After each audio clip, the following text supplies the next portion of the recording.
Money. It rules everything. Our homes, our choices, even our nations. But have you ever stopped to ask, what really is money? How did a few pieces of paper come to decide who eats, who builds, and who rules? The story of money is the story of power, and it began not in America, but in the heart of the British Empire. This is how Britain built the world's first money empire, and how the United States took it over. In the 1600s, England was broke. Wars had drained its gold. The crown was desperate for cash. So in 1694, a group of wealthy merchants made an offer to the king. They would lend their own gold to the government. In return, they'd receive the right to print paper notes, promises to pay that gold later. That was the birth of the Bank of England and the start of modern money. For the first time, money wasn't just a metal you could touch. It was a promise, backed by trust and protected by the power of the state. Britain now had a system that could fund wars, build ships, and expand trade without running out of gold.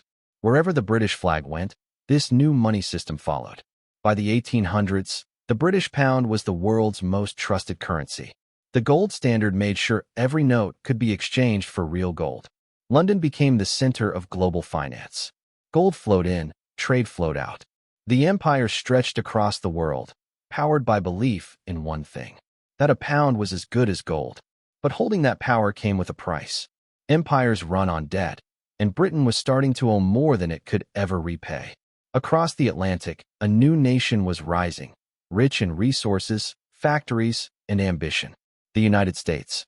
When World War I began, Britain led the fight, but war is expensive.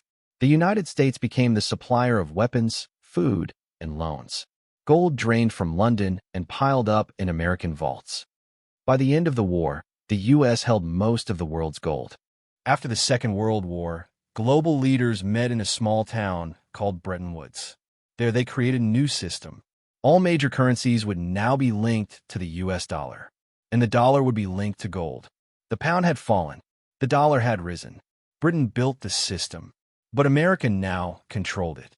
But the promise didn't last forever. In 1971, U.S. President Richard Nixon made a shocking move. He ended the dollar's link to gold. From that moment, the world's money was no longer backed by anything real.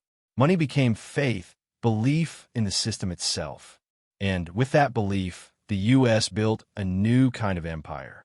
Not with armies or colonies, but with banks, credit, and the power of the dollar.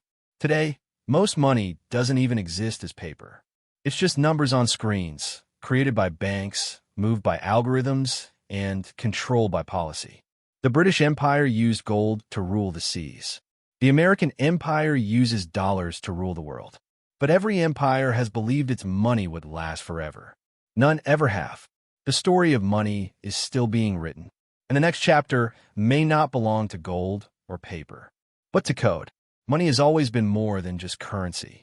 It's a story, one that shapes our world and our lives. I'm Ahmed, and this is Wealth Frame, where we explore how money built empires, shaped history, and still controls the future. Subscribe and join me as we decode the story of wealth, power, and the human mind behind it all.